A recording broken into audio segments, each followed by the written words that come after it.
നമസ്കാരം. തൊടുപുഴയ്ക്കടുത്തുള്ള പുറപ്പുഴയിലാണ്. ഇവിടെ അന്ന ഡയറി ഫാമിലാണ് നമ്മളിപ്പോൾ ആയിരിക്കുക. എൻ്റെ പിന്നിൽ എൻ്റെ അടുത്ത് കാണുന്നത് നല്ല മഞ്ഞ നിറത്തിൽ കാണുന്നത് കൈതച്ചക്കപ്പഴത്തിൻ്റെ അവശിഷ്ടങ്ങളാണ്. ഇവിടുത്തെ പശുക്കൾക്ക് 200ഓളം പശുക്കൾക്ക്, അതായത് കിടാരികളും പശുക്കളും എല്ലാം കൂടെ കൂടി 200ന് മുകളിൽ ഉരുക്കളുണ്ട്. അപ്പോൾ ഇവർക്ക് എല്ലാം നൽകുക ഈ കൈതച്ചക്കപ്പഴത്തിൻ്റെ അവശിഷ്ടങ്ങളാണ്. മറ്റ് തീറ്റ പദാർത്ഥങ്ങളും കാര്യങ്ങളും ഒക്കെ ഉണ്ട്. അപ്പോൾ ഇവിടുത്തെ കുറച്ച് വിശേഷങ്ങൾ, ഈ കൈതച്ചക്കപ്പഴം മാത്രമല്ല മറ്റു കുറച്ച് വിശേഷങ്ങളും കൂടെ ഈ ഡയറി ഫാമിലൂടെ പങ്കുവയ്ക്കാനുണ്ട്. നമുക്കൊന്ന് കണ്ടിട്ട് വരാം. സ്വാഗതം കർഷകശ്രീയിലേക്ക്.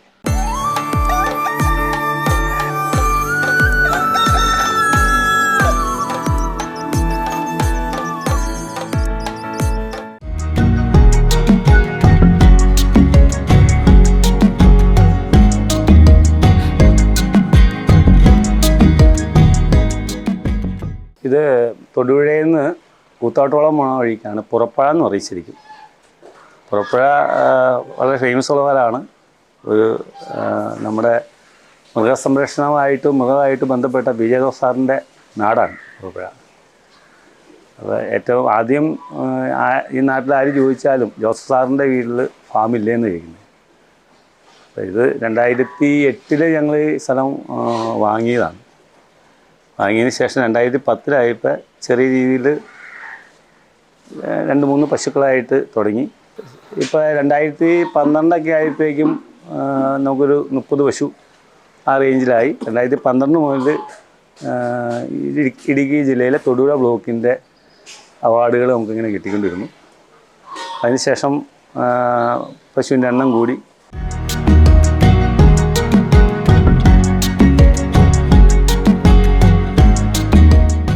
ഞങ്ങളിവിടെ ഇപ്പോൾ മെയിൻറ്റെയിൻ ചെയ്യുന്നത് 100 പശു, 90-നും 100-നും ഇടയ്ക്കുള്ള പശുക്കളായിരിക്കും കറവ പശുക്കൾ. 1000 ലിറ്റർ പാല് 6 പണിക്കാരവർക്ക് തൊഴുത്തിൽ മാത്രം. അങ്ങനെയാണ് അത് മെയിൻറ്റെയിൻ ചെയ്ത് പോകാൻ പറ്റുള്ളൂ. പിന്നെ എപ്പോഴും 100 പശു 90 പശു ഉണ്ടെങ്കിൽ 40 പശു ഡ്രൈ ആയിരിക്കും, അതായത് കറവ വിട്ട് നിൽക്കണമായിരിക്കും. അപ്പോൾ എല്ലാപ്പോഴും നമുക്ക് പശു പ്രസവം കുട്ടികൾ ഉണ്ടായിക്കൊണ്ടിരിക്കും. എല്ലാപ്പോഴും ഈ പാല് തന്നെ നമുക്ക് കണ്ടിന്യൂ ചെയ്യാൻ പറ്റും. ഇല്ലെങ്കിൽ നമ്മളിപ്പോൾ പർച്ചേസ് ചെയ്യുകയാണെങ്കിൽ ഒരു 10 എണ്ണത്തിന് മേടിച്ചു, അന്ന് പാല് കൂടി, അതിൻ്റെ കുറവ് വാങ്ങിക്കുമ്പോൾ പാല് കുറയും. അതങ്ങനെയല്ല. ഇത് നമുക്ക് ഒരു മാസത്തിൽ ഇത്ര പശു പ്രസവിക്കും എന്നുള്ളൊരു കാഴ്ചപ്പാടുണ്ട്. അപ്പോൾ അത്രയും പാൽ എന്നും ഉണ്ടായിക്കൊണ്ടിരിക്കും. അപ്പോൾ അതുകൊണ്ട് ഫാം പണിക്കാരാണെങ്കിലും സ്ഥിരമായിട്ടുണ്ടാവും, വേറെ ബുദ്ധിമുട്ടുകളില്ല. എല്ലാം യൂണിഫോമായിട്ടാണ് പോകുന്നത്. അപ്പോൾ എപ്പോഴും ഏതാണ്ട് 40 പശുക്കൾ കറവ വിട്ട് നിൽക്കുകയായിരിക്കും. ഇതൊക്കെ നമ്മുടെ തൊഴുത്തിലുണ്ടായ എരുമയുടെ കുട്ടികളാണ്.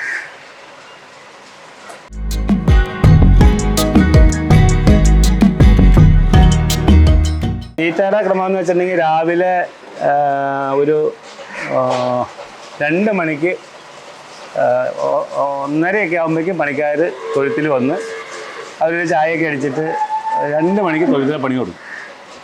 2 മണിക്ക് തൊഴുത്തിലെ പണി, ഒരു ബാച്ച് ചാടാൻ നീക്കുക, ക്ലീനാക്കുക, ഒരു ബാച്ച് പുല്ലുവെട്ടി ക്ലീനാക്കുക. അപ്പോഴത്തേക്കും അടുത്ത ബാച്ച് തീറ്റ ഒരേ അറ്റം തൊട്ട് കൊടുത്തുകൊണ്ടിരിക്കും. അപ്പോൾ ചാടാൻ നീക്കിയ ആൾ അപ്പം തന്നെ കുളിപ്പീരിൽ കൊടുക്കും. 1 മണിക്കൂറും കൊണ്ട് കുളിപ്പീരും ചാടാൻ നീക്കലും തൊഴുത്തിലെ കഴിയും.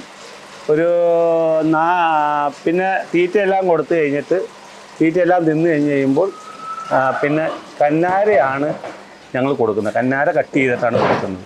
അതുകൂടാതെ തന്നെ കന്നാര കമ്പനിയിൽ നിന്ന് നമുക്ക് അതെന്നും സുലഭമായിട്ട് കിട്ടുന്നില്ല. പക്ഷെ അത് നല്ല ഗ്ലൂക്കോസിൻ്റെ അംശമാണ്. കൊടുത്ത പാല് കൂടിയുണ്ട്, അത് കൊടുക്കാറുണ്ട്. പിന്നെ പുല്ല് നട്ടിട്ടുണ്ട്. കന്നാരയ്ക്ക് എന്തെങ്കിലും ഷോർട്ടേജ് വന്നാൽ പുല്ല്, പക്ഷേ കന്നാര കൊടുത്തിട്ട് പുല്ല് മാറ്റി കൊടുക്കുമ്പോൾ പാലിന് ചെറിയ ഷോർട്ടേജ് വന്നിട്ടുണ്ട്.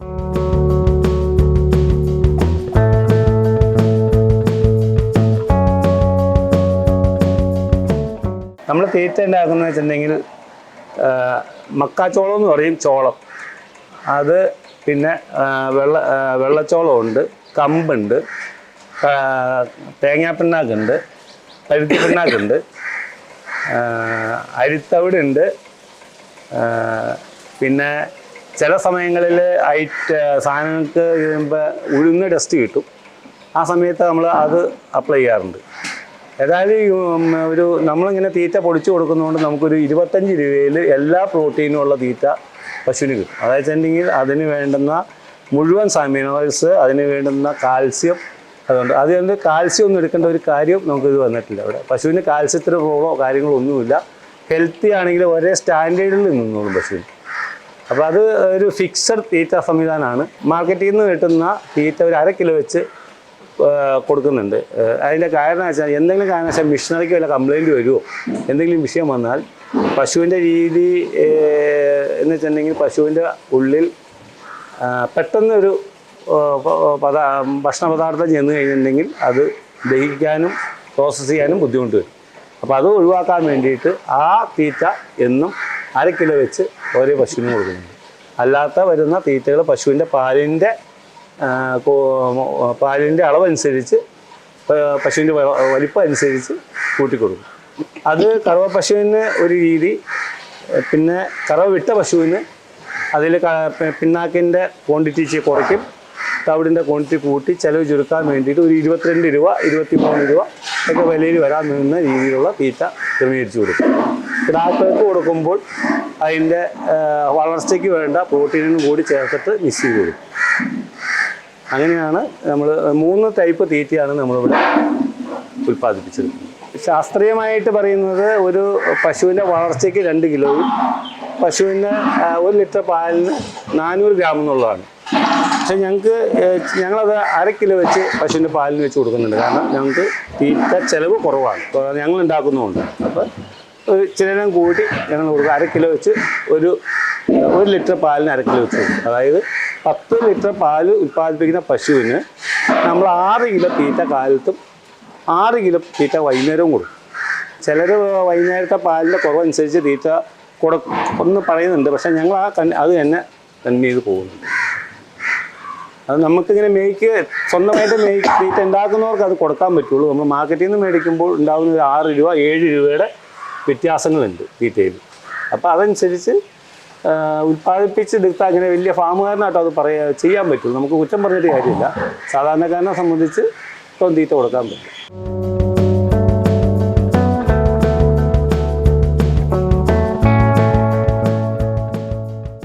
കൃഷിക്കാരെ സംബന്ധിച്ച് ഈ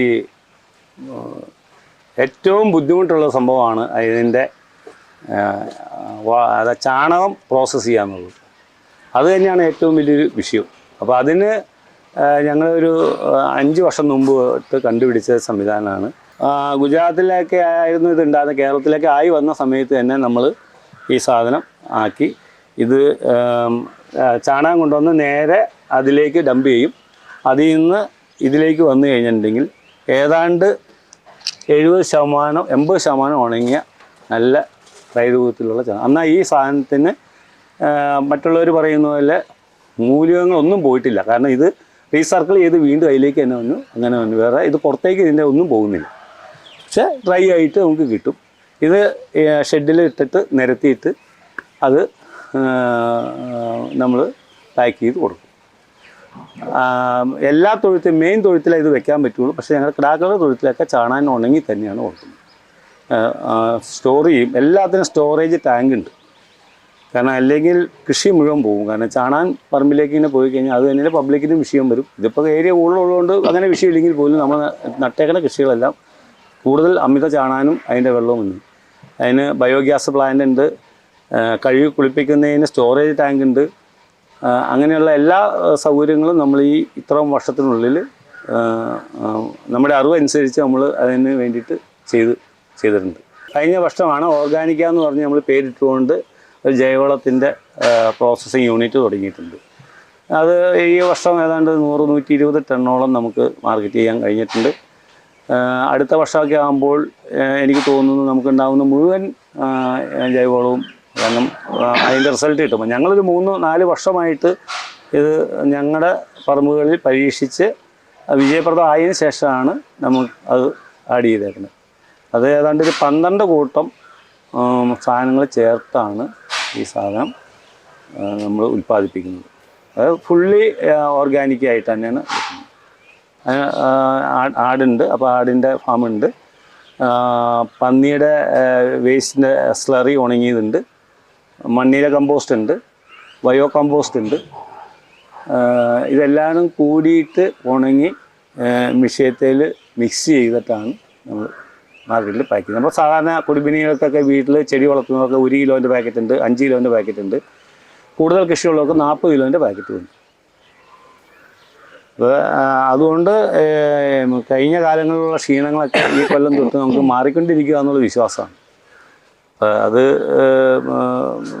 ആദ്യത്തെയൊക്കെ നമുക്ക് ഇതിൻ്റെ പ്രൊഡക്ഷൻ കോസ്റ്റ്, ഇതിൻ്റെ ഓരോ ഷെഡ് ഉണ്ടാക്കുന്നതിൻ്റെയും ഇതിൻ്റെ ടാങ്ക് ഉണ്ടാക്കുന്നതിൻ്റെയും അങ്ങനെയുള്ള കാര്യങ്ങൾക്കൊക്കെ ചിലവ് വന്നിട്ടുണ്ട്. അതിൽ നിന്ന് നേരെ കൊണ്ടുവന്ന് അവർ ഇതിലേക്ക് ഇടുകയുള്ളൂ. മെയിൻ തൊഴുത്തിലേക്ക് നമുക്ക് ഇത് ചെയ്യാൻ പറ്റും. പക്ഷേ മറ്റുള്ള തൊഴുത്തുകളിൽ അവിടെ നിന്ന് കൊണ്ടുവന്ന് പ്രായോഗികമല്ല. നമ്മൾ ഇത്രയും വലിയൊരു ഫാം ആക്കുമെന്ന് ചിന്തിച്ചല്ല ഇത് തുടങ്ങിയത്. ഇതിപ്പോൾ ഉണങ്ങി വെച്ചേക്കണതാണ്. ഈ സാധനം ഇപ്പം ഇതിൽ കഴിഞ്ഞ കൊല്ലത്തെ ആയിരുന്നു, അത് പാക്ക് ചെയ്ത് പോയതാണ്. ഇനി ഇതിലേക്ക് ഞങ്ങൾ ഇടും. വന്നിട്ട് വേനലാകുമ്പോഴേക്കും നമുക്ക് പാക്ക് ചെയ്യും. ഇതിനൊക്കെ ഒരു സബ്സിഡിയോ ആനുകൂല്യങ്ങളൊക്കെ കൊടുത്ത് പ്രോത്സാഹിപ്പിച്ച് കഴിഞ്ഞിട്ടുണ്ടെങ്കിൽ നമ്മുടെ പരിസര മലിനീകരണവും മാറും. എന്നാൽ കൃഷിക്കാരന് ഒരു എന്താ പറയുക, ഒരു വരുമാന മാർഗമാകും. പക്ഷേ പല സമയത്തും നമ്മളിത് പലയിടത്തും പറഞ്ഞിട്ടും അതിനൊരു പ്രോത്സാഹനം തരുന്നില്ല. അപ്പോൾ ഞാൻ മിൽമയായിട്ടൊന്ന് ഇതിനെപ്പറ്റി സംസാരിക്കുന്നുണ്ട്. മിൽമയ്ക്കൊക്കെ ഒത്തിരി ഇത് സഹായിക്കാവുന്ന ഭാഗങ്ങളുള്ളൂ. അങ്ങനെയൊക്കെ സഹായം ഉണ്ടെങ്കിൽ മാത്രമാണ് ഈ സംരംഭം നടന്നു പോകുള്ളൂ. അല്ലെങ്കിൽ നിന്നു പോകും. പിന്നെ പാലിനെ മാത്രം ഡിപ്പെൻഡ് ചെയ്തൊന്നും ഇനി മുന്നോട്ട് പോകാൻ പറ്റില്ല. അപ്പോൾ ഇതൊക്കെ വന്നു കഴിഞ്ഞാൽ തമിഴ്നാട്ടിൽ നിന്ന് വരുന്ന വേസ്റ്റ് വളങ്ങളൊക്കെ ഇവിടുത്തെ ഒഴിവായി പോകും.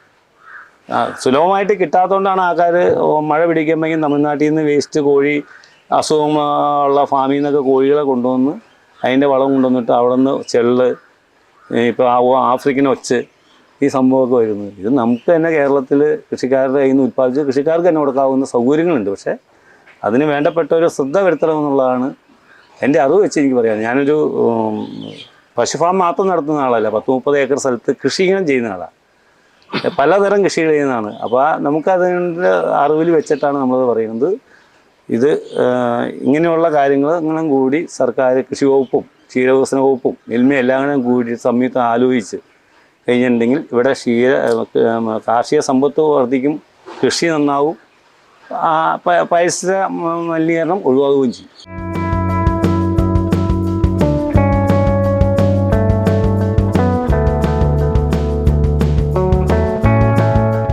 ഇവനിപ്പോൾ ഒരു 3 വയസ്സാവാൻ പോകും. 2.5 വയസ്സ് കഴിഞ്ഞിട്ടുണ്ട്. എൻ്റെ 3 വയസ്സിലേക്ക് എത്തണം. ശരിക്കും ഒരു 3 വയസ്സ് കഴിഞ്ഞാലാണ് മൂരികളുടെ വളർച്ച വരുന്നത്. അപ്പോൾ ഇവനെ നമ്മൾ ക്രോസിങ്ങിന് യൂസ് ചെയ്യാറില്ല. അപ്പോൾ അത് പറയാമല്ലോ. എന്ന് വെച്ചിട്ടുണ്ടെങ്കിൽ അങ്ങനെ ചെയ്താൽ നമ്മുടെ കൺട്രോളിൽ മൂരി നിൽക്കും. ഇങ്ങനെ നിൽക്കില്ല. ഇത്രയും പശുക്കളുള്ളതാണ്. മതിലക്ഷണം കണ്ട അപ്പം അവനറിയാം, അവൻ ബഹളം ഉണ്ടാക്കും. അപ്പോൾ അവൻ അതിൻ്റേതായ ഇത് നമ്മൾ ഇതുവരെ ക്രോസിങ് ചെയ്തിട്ടില്ല. അതുകൊണ്ട് അവന് വലിയ വിഷയമില്ല. പക്ഷേ ക്രോസ് ചെയ്താൽ ഇവൻ പിന്നെ മതിലക്ഷണം കണ്ടാൽ ഇവനെ വിട്ടില്ല. ഇവൻ നമ്മളോട് ഇണങ്ങാൻ പാടുകൂട്ടുള്ളൂ. അത് തന്നെ ഇവനും അതുപോലെ തന്നെയാണ്. HF ഇനത്തിലുള്ള മൂരിയാണ്. ഇവർ രണ്ടുപേരും ഇതിനേക്കാൾ 6 മാസം ഉള്ളത് നമ്മൾ കഴിഞ്ഞ ബലിപ്പെരുന്നാളിന് കൊടുത്തു. 3 എണ്ണം ഉണ്ടാകുന്നു. 3 എണ്ണത്തിന് കൊടുത്തു. ഏതാണ്ട് 1.5 ലക്ഷം രൂപ. 1,41,000 പറഞ്ഞാണ്. 2,000 കുറച്ച് തന്നു. പിന്നെ അത് അങ്ങനെ. ഇപ്പോൾ ഇവൻ അടുത്ത തവണ ഈ ബലിപ്പെരുന്നാളൊക്കെ ആകുമ്പോൾ നമ്മൾ വിലയ്ക്ക് കൊടുക്കും. ഇത് നമ്മുടെ ഒരു ചിട്ടി പോലെ നമ്മൾ, അതായത് നമുക്ക് കിട്ടുന്ന ഒരു ലാഭമാണ്. ശാന്ത സ്വഭാവക്കാരായിരിക്കും. വൈൽഡ് ആവാത്തതിൻ്റെ കാര്യം ഞാൻ പറഞ്ഞ ഇതാണ്. ഇതുപോലെ തന്നെ 2 ഓർഡർ വീട്ടിലുണ്ട്. അത് സഹിവാളിൻ്റെ ഇനത്തിൽപ്പെട്ടാണ്. ഇതേ വലിപ്പത്തിൽ തന്നെ ഉള്ളതാണ്.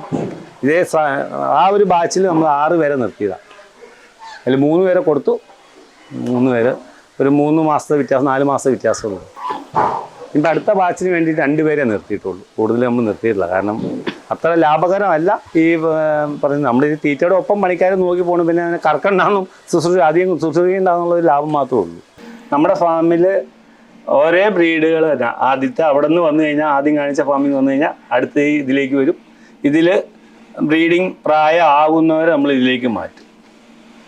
ഇതിലേക്ക് വരുന്നത് നമ്മൾ ഒരു 1, 2, 3 മതിലക്ഷം കഴിഞ്ഞ് ആവശ്യത്തിന് വലിപ്പമുണ്ട്, ഡോക്ടർ ഗർഭപാത്രത്തിൽ വളർച്ചയായി എന്ന് പറഞ്ഞു കഴിഞ്ഞാൽ നമ്മൾ വാക്സിനേഷൻ കുത്തിവെപ്പിക്കും. വാക്സിനേഷൻ എല്ലാം നമ്മൾ തന്നെ ആണ് മെഡിസിൻ മേടിച്ച് ഡോക്ടറെ കൊണ്ടുവന്ന് നമ്മൾ കറക്റ്റായിട്ട് 6 മാസം വാക്സിനേഷൻ. അത് നമ്മുടെ സർക്കാരിൻ്റെ സ്കീമിൽ വരുന്നുണ്ട്. പക്ഷെ അതിനൊക്കെ പറഞ്ഞിട്ടുണ്ടെങ്കിൽ അത്ര ഉത്തരവാദിത്തക്കുറവ് നമുക്ക് തോന്നുന്നുണ്ട്. നമ്മൾ മറ്റേ കുളമ്പിനുള്ളത് എടുക്കുന്നുണ്ട്. പിന്നെ കൊറളടപ്പൻ എന്ന് പറഞ്ഞൊരു അസുഖം പശുക്കൾക്ക് വരുന്നതാണ്. നമ്മൾ അറ്റാക്ക് എന്നൊക്കെ പറഞ്ഞ പോലെ എനിക്ക് തോന്നുന്നത് കൊറളടപ്പൻ പെട്ടെന്ന് വീഴും. പിന്നെ ലിംബിസ്, ഈ 3 അസുഖങ്ങൾക്കാണ് നമ്മൾ പ്രതിരോധ വാക്സിൻ എടുക്കുന്നത്. അത് കറക്റ്റ് 6 മാസം വെച്ച് നമ്മൾ ടൈംടേബിൾ പ്രകാരം അത് കൊണ്ടുവന്ന് നമ്മൾ ശരിക്കും ഈ മെഡിസിൻ ഫ്രിഡ്ജിലൊക്കെ വെച്ച് കറക്റ്റ് അതോടുകൂടി ചെയ്യേണ്ടതാണ്. അപ്പോൾ ഈ മറ്റതൊക്കെ ചിലപ്പോൾ പൊട്ടിച്ച് കഴിഞ്ഞിട്ട് സമയത്തിനുള്ളിൽ അത് ഉപയോഗിക്കുന്നുണ്ട്. അത് നമുക്ക് ധൈര്യത്തിന് വേണ്ടി നമ്മളത് മേടിക്കുക. അതിന് അധികം വിലയൊന്നുമില്ല. അപ്പോൾ നമുക്കാണെങ്കിൽ 250 പശുക്കൾക്കുള്ളതുകൊണ്ട് അത് വലിയ നഷ്ടമായിട്ട് കൂട്ടുകയും വേണ്ട. നമ്മുടെ ഇപ്പം ഈ ബാച്ച് ഞാൻ പറഞ്ഞല്ലോ, ഈ 40 കിടാക്കൾ വരുന്ന ഈ ബാച്ചാണ്. ഇനിയിപ്പോൾ അവിടെ നിന്ന് അത് അടുത്ത് ഇങ്ങനെ വരും. ഇപ്പോൾ ഇവർ അപ്പറേ ഒരു ചെറിയ തൊഴുത്തുകടയുണ്ട്, അങ്ങനെ ആണ് കയറി വരുന്നത്. മുകളിലത്തെ തൊഴുത്തിൽ നിന്ന് നേരെ ആ തൊഴുത്തിലേക്ക് വരും. ആ തൊഴുത്തിൽ നിന്ന് അതിൻ്റെ വലിപ്പം അനുസരിച്ച് അതിൻ്റെ ഏജ് അനുസരിച്ച് ഇങ്ങോട്ട് മാറ്റും. റെഡ് സിന്ധിയാണ് നമ്മൾ ഇതിനു മുമ്പ് ഇതിൻ്റെ റെഡ് സിന്ധിയുടെ തള്ള ഉണ്ടായിരുന്നു, അതിനെ നമ്മൾ ഒഴിവാക്കിയായിരുന്നു. അതിനെ കുത്തി വെച്ചുണ്ടായ ഒറിജിനൽ റെഡ് സിന്ധിയാണ് പശു. അത് ഇതും റെഡ് സിന്ധിയിൽ ഇനത്തിൽ തന്നെ പെടും. ഇതൊക്കെ മറ്റേ ഇതാണ് HF ആണ്. ജേഴ്സി, HF, റെഡ് സിന്ധി, പിന്നെ ഗിയർ, ഇതാണ് നമുക്ക് കൂടുതലുള്ളത്. ഇവരൊക്കെ ചെന്നൈയിലാണ്. ഇനി ഇവർ ഒരു 5 മാസം 6 മാസം ആകുമ്പോഴേക്കും നമ്മൾ മുകളിലേക്ക് കൊണ്ടുപോകും. അതായത് നമ്മൾ പശുവിനെ എങ്ങനെ സെലക്ട് ചെയ്യണമെന്നുള്ളത് ചോദിച്ചില്ല. പശുവിനൊക്കെ കണ്ടോ, പശുവിൻ്റെ ലെങ്ത്ത് നല്ല നെടുനീളമുള്ള പശുവായിരിക്കും. ഇത് ഏത് പശു പ്രസവിച്ചതിന് ശേഷം ആണ് വലിപ്പത്തിലേക്ക് വരുള്ളൂ. പ്രസവിച്ച് കഴിഞ്ഞ് അടുത്ത പ്രസവം ആകുമ്പോഴേക്കും പശു ഇതിൻ്റെ 3 ഇരട്ടിയാവും. നല്ല തൊലിക്ക് കട്ടി കുറവ്, അങ്ങനെയൊക്കെ നോക്കിയാണ് അതിനെ നമ്മൾ സെലക്ട് ചെയ്ത് നിർത്തുന്നത്.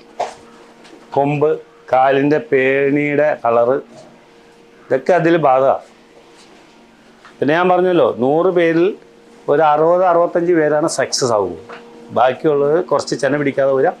ചിലത് ചിലപ്പോൾ ഈ പറയുന്ന രീതിയിൽ എത്ര ഭക്ഷണം തീറ്റ കൊടുത്താലും നന്നാവില്ലാത്ത, നമ്മൾ നോക്കിയാൽ നന്നാവില്ലാത്ത വരാം.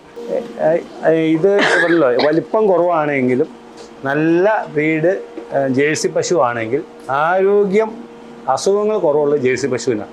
പാലും നല്ലതായിരിക്കും. പക്ഷെ പശു വലിപ്പത്തിലേക്ക് വരില്ല, പക്ഷെ പാലുണ്ട്. ഇത് ഒറിജിനൽ ബ്രീഡ് ഇവിടെ ഉണ്ടായ ഗീറാണ്.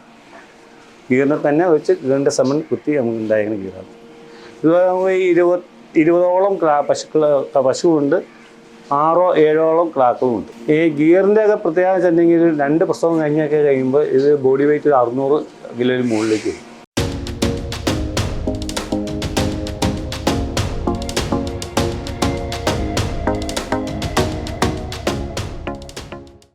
ഞങ്ങളുടെ ഒരു രീതി എന്ന് വെച്ചിട്ടുണ്ടെങ്കിൽ ഉണ്ടാവുന്ന നല്ല കുട്ടികളെ സെലക്ട് ചെയ്ത് നിർത്തുക എന്നുള്ളത്. അത് ആണിനെയും പെണ്ണിനെയും ആണെങ്കിലും ഞങ്ങൾ സെലക്ട് ചെയ്ത് നിർത്തും.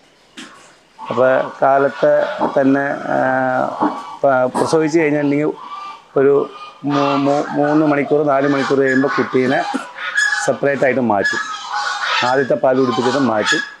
പിന്നെ ഓരോ നമ്മൾ പശുവിന് ഡാവിനെ കുപ്പിയിൽ കറന്നാണ് കറക്റ്റ് അളവിലാണ് കൊടുക്കുന്നത്. കാരണം അത് 2-3 കാര്യം കൊണ്ട് വലിയ ഫാം ആകുമ്പോൾ അതിന് വലിച്ചുകൊണ്ട് വന്ന ആയാസപ്പെടാം, പിന്നെ ബുദ്ധിമുട്ടുകളുണ്ടാവാം, പിന്നെ കൂടുതൽ പാൽ കുടിക്കാൻ പണിക്കാൻ ശ്രദ്ധിക്കാവുന്ന. അപ്പോൾ കറക്റ്റ് യൂണിഫോമായിട്ട് കാലത്ത് 2 ലിറ്റർ, വൈകുന്നേരം 2 ലിറ്റർ നമ്മൾ നിലനിർത്താൻ നിൽക്കുന്ന കിടാക്കളെ അങ്ങനെയാണ് വളർത്തുന്നത്. അതിനൊരു 3 മാസം നമ്മൾ ശരിക്കും ഈ രീതിയിൽ തന്നെ 2.5 മാസം കഴിഞ്ഞ് കഴിയുമ്പോൾ തൊട്ട് തീറ്റയും ചെറിയ പുല്ലും എടുത്തു കൊടുക്കും. അപ്പോൾ നമ്മൾ പാൽ കൊടുക്കൽ ഒരു 4 എന്നുള്ളത് 3-ലേക്ക് വരും, പിന്നെ 2-ലേക്ക് വരും. ഇത് 3 മാസം കഴിഞ്ഞ് കഴിയുമ്പോഴേക്കും അതിനെ അടുത്ത സെക്ഷൻ കൂട്ടിലേക്ക് മാറ്റും. അപ്പോൾ അത് ഫുള്ള് തീറ്റ തിന്ന് തുടങ്ങി. നമ്മൾ കൊടുക്കുന്ന തീറ്റകളൊക്കെ തിന്ന് ഓടിച്ചാടിയൊക്കെയാണ്. അതായത് ഒരു പ്രായമായി കഴിഞ്ഞ് കഴിയുമ്പോൾ അപ്പോൾ അടുത്ത ബാച്ച് വരുമ്പോൾ അതിനെ കയറിടാവുന്ന ഭാഗമാകുമ്പോൾ വേറെ കൂട്ടിലേക്ക് മാറ്റും. അത് ഒരു 1 വയസ്സൊക്കെ വന്നവരെ ആ കൂട്ടിൽ തന്നെയായിരിക്കും.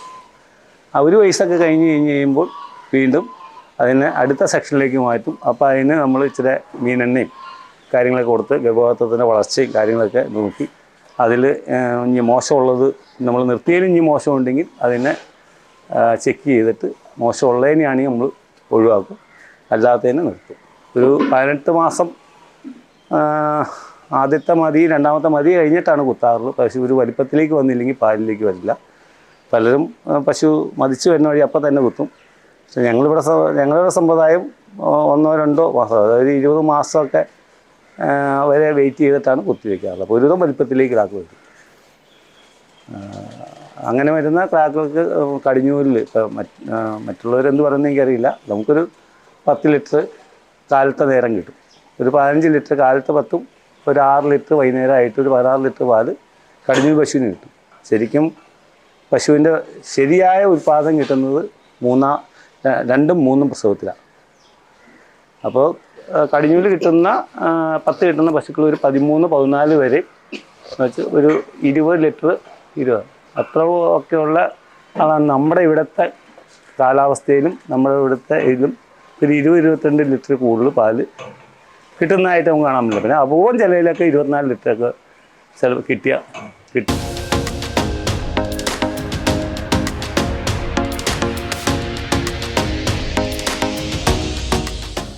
നമ്മൾ ഇവിടെ ശരിക്കും 2012 മുതൽ 13 മുതൽ അപ്പോൾ ശരിക്കും ആരെങ്കിലും ആ സമയത്തൊക്കെ നമ്മളോട് ചോദിച്ചാൽ ഫാം ഭയങ്കര ലോസായിരുന്നു. അതിൻ്റെ കാര്യം എന്താ വെച്ചിട്ടുണ്ടെങ്കിൽ എല്ലാ വർഷവും ഒരു 30-35 കുഞ്ഞുങ്ങൾ, ശരാശരി ഒരു 30 പെൺകുഞ്ഞുങ്ങളും ഒരു 5 ആൺകുഞ്ഞിനെയും അങ്ങനെ ഒരു 30-40 ഇടയ്ക്ക് ഒരു ശരാശരി ഉണ്ടാവും. അതിലിപ്പോൾ നമ്മൾ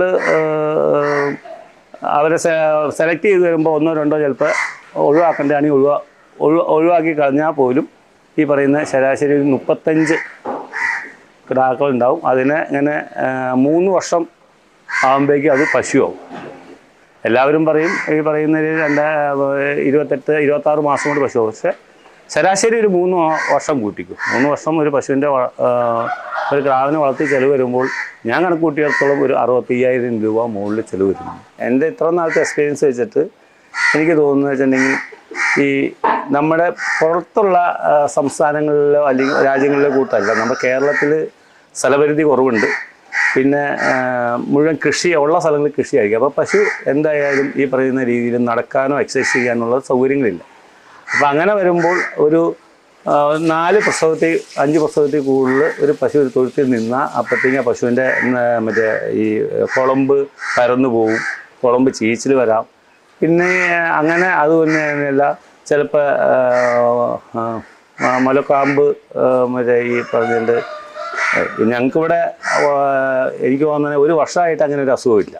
കാരണം നമ്മുടെ തീറ്റ കൊടുക്കുന്നു, കാര്യങ്ങൾ ചെയ്യുന്നതുകൊണ്ട് അങ്ങനെ അസുഖമില്ല. ചില പല തൊഴുത്തുകളിലും സംഭവിക്കുന്ന കാര്യങ്ങൾ ഈ മടിനീരെന്ന് പറഞ്ഞ സംവിധാനമുണ്ട്. അത് ചിലത് പെട്ടെന്നായിരിക്കും നമുക്ക് കൺട്രോൾ ചെയ്യാൻ പറ്റാത്ത രീതിയിൽ കാലത്തെ കണ്ടു ഡോക്ടർ വന്ന് ഇഞ്ചക്ഷൻ വെക്കുമ്പോഴേക്കും ചിലപ്പോൾ ഒരു കാമ്പ് പോകുന്ന കണ്ടീഷനിലേക്ക് വരും. അങ്ങനെയുള്ളതിനെയൊക്കെ ഞങ്ങൾ സെലക്ട് ചെയ്ത് പിന്നെ കുത്തിവെക്കില്ല. അതിന് ഈ പറയുന്ന നമ്മുടെ ക്രാക്കുകൾക്ക് പകരമായിട്ട് അപ്പോൾ നമുക്ക് ചെറിയ ഇൻകം വർഷത്തിൽ പശു വിറ്റ് കയ്യിൽ കിട്ടും. അപ്പോൾ അങ്ങനെ നമ്മൾ അങ്ങനെ ഒഴിവാക്കിയിട്ട് നമ്മുടെ പുതിയ ബാച്ചിന് മുകളിലേക്ക് കയറ്റും. അപ്പോൾ ശരാശരി 90 പശു 100 ലിറ്റർ. അപ്പോൾ 100 പശുവാണ് കറവ പശു എന്നുള്ള രീതിയിൽ നമ്മൾ കണക്ക് കൂട്ടിയിരിക്കുന്നത്. അപ്പോൾ ഒരു 1000 ലിറ്റർ പാല് ശരാശരി ഫാമിൽ ഉൽപ്പാദിപ്പിക്കുന്നത്. എന്നാലാണ് ഫാം നഷ്ടമില്ലാതെ പോകാൻ പറ്റുള്ളൂ.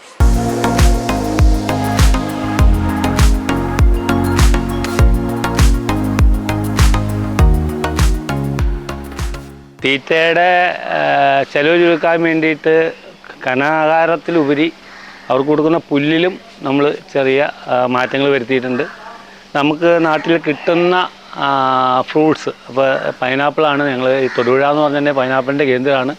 ഇവിടെ കമ്പനികളിൽ പൈനാപ്പിളിൻ്റെ ജാം എടുക്കുന്ന കമ്പനിയുണ്ട്, ജ്യൂസ് എടുക്കുന്ന കമ്പനിയുണ്ട്. അപ്പോൾ നമ്മുടെ ഒരു ഫ്രണ്ടിൻ്റെ കമ്പനിയിൽ നിന്ന് നമുക്ക് എല്ലാ ദിവസവും ഏതാണ്ട് ശരാശരി 2 ടണ്ണോളം ഇതുപോലത്തെ വേസ്റ്റ് കിട്ടും. അതായത് നല്ല രീതിയിൽ ഹൈജീനിക്കാണ്, നിലത്ത് മണ്ണിലോ ഒന്നും വീഴാതെ നേരെ കൺവെയറിൽ കൂടെ വന്ന് വണ്ടിയിലേക്ക് വീഴുകയും അത് ഇവിടെ വന്നു കഴിഞ്ഞിട്ടുണ്ടെങ്കിൽ ഞങ്ങൾ അതിനെ നേരെ പശുവിന് ഒപ്പം തന്നെ ഇട്ട് കൊടുക്കും. അതിൻ്റെ ഒപ്പം തന്നെ കുറച്ച് കഞ്ഞാരയും കൂടെ അരിഞ്ഞിട്ട് കൊടുക്കും. അപ്പം നമുക്ക് ഫാമിൻ്റെ തീറ്റ ചെലവ് കുറയ്ക്കാൻ പറ്റും. അങ്ങനെയൊക്കെയാണ് നമുക്ക് ഫാം മാക്സിമം തീറ്റ ചെലവ് കുറച്ചും നല്ല ഫുഡും കൊടുത്തുകൊണ്ടാണ്. അതുകൊണ്ട് ഇത് ഗ്ലൂക്കോസിൻ്റെ കണ്ടൻറ്റ് കൂടുതലുള്ളതുകൊണ്ട് പാലളവ് കൂടുതലും കിട്ടും. അതുകൂടാതെ തന്നെ അതിൻ്റെ പ്രോട്ടീനും ഫാറ്റും റീഡിങ്ങൊക്കെ നമുക്ക് മാറ്റങ്ങൾ കിട്ടുന്നുണ്ട്. അപ്പോൾ ഇത് എല്ലാ ദിവസവും നമുക്ക് ഒരു 2-2.5 ടണ്ണോളം സാധനം കിട്ടും. പിന്നെ ചില സമയം ഓഫ് സീസണിൽ കിട്ടാതെ വരും. അന്നേരം പെട്ടെന്ന് പാലിൽ ചെറിയ വ്യത്യാസമൊക്കെ വരും. എന്നിരുന്നാലും അതിനനുസരിച്ചായിട്ട് ഞങ്ങൾ പുല്ലോ കാര്യങ്ങളൊക്കെ ആയിട്ട് അറേഞ്ച് ചെയ്ത് പോകുന്നു.